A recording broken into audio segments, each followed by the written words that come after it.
plus to get started, and then you can give your strategy a name or take the default. And now we can see this great visualization of the strategy.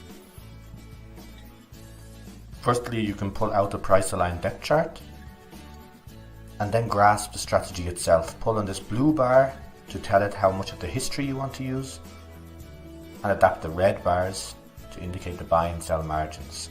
This green label in the middle is important. If it's green, you're going to make a gain given the current parameters. And this gain is after exchange fees have been calculated. There are some other options that are important. The minimum effective margin tells the strategy what you expect from it. If you wanted to only make gains, then set it to be positive. Otherwise, you can set it to be negative, as I'm doing here, which allows the strategy to continue trading after the price has gone outside the area that you're trading in. There are also some other additional options, and you can get tooltips for all of those to see what exactly they mean. Okay, let's set the amount using this custom-made slider. Choose whether you want to start with a buy or sell, and then get going.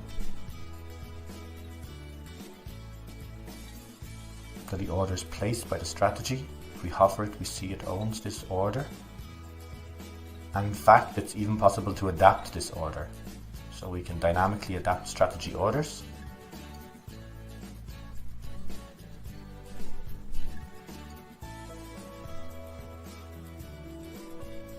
And what's also possible, of course, you can run more than one strategy on a currency pair. So we can add another margin maker here with some different parameters and maybe start it with a sell.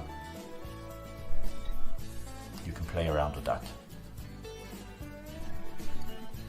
Okay guys, thanks for your time. I hope you enjoyed it. Happy trading.